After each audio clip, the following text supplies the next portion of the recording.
Canada में Punjabi YouTuber Nancy Grewal की जान ले ली गई। नैन्सी हमेशा निहंगों और खालिस्तानियों को टारगेट करती थी। खालिस्तानियों को वह गुंडा कहती थी तो निहंगों को क्रिमिनल। हालांकि वह ये भी साफ करती थी कि अच्छे निहंगों का वह दिल से सम्मान करती है। खालिस्तानी होना भी गलत नहीं है, लेकिन ठीक वही है जो लोकतांत्रिक ढंग से अपनी मांग रखते हैं। नैन्सी के जट सिख होने पर भी सवाल खड़े होते रहे। कोई उन्हें ब्राह्मण तो कोई बंगाली बताता रहा, मगर एक इंटरव्यू में उसने बताया कि वह सिख परिवार से ही है। उसकी शादी भी हुई, पति इंजीनियर था, लेकिन पति के साथ धार्मिक वजहों से विवाद हो गया, जिसके बाद झगड़े बढ़े तो उसने तलाक ले लिया। नैन्सी का मंगलवार रात को कनाडा के विंडसर में जान ले ली गई। हालांकि अभी तक अपराधियों का पता नहीं चला, लेकिन मां शिंदरपाल कौर ने खालिस्तानियों पर शक जताया। वहीं कनाडा की पुलिस ने भी लोगों से इसके बारे में किसी भी तरह की सूचना होने पर उसे पुलिस को शेयर करने के लिए कहा। ग्रेवाल हरियाणा के सिरसा में पैदा हुई। उनकी शुरुआती पढ़ाई लिखाई भी वहीं पर हुई। हालांकि उसका परिवार मूल रूप से लुधियाना का था।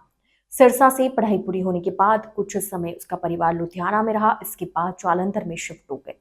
अब उसकी मां छिंदरपाल कौर जालंधर में ही रहती है। नैन्सी ग्रेवाल 2012 विधानसभा चुनाव के दौरान आम आदमी पार्टी के साथ जुड़ी।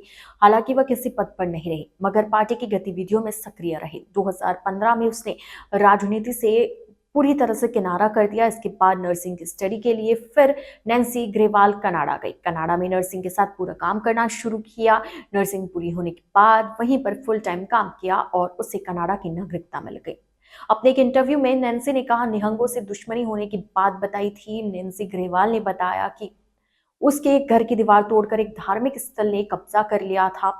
उस कब्जे को हटाने के लिए उसने निहंगों से मदद मांगी थी। निहंगों ने कब्जा हटवाया और उसके बाद 10,000 रुपए की डिमांड की। फिर उसका सौदा 5100 रुपए और सभी को ढाबे में अच्छा खाना खिलाने पर निपट गया। नैन्सी ने इंटरव्यू में कहा था कि उसे लगता था कि निहंग सिंह फ्री में लोगों की मदद करते हैं।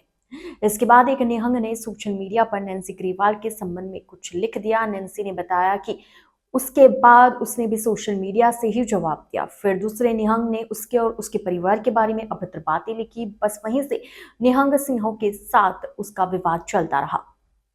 मीडिया पर निहंगों के साथ विवाद करते जब नैन्सी कनाडा पहुंची तो उसने खालिस्तान समर्थकों के खिलाफ भी मोर्चा खोल दिया।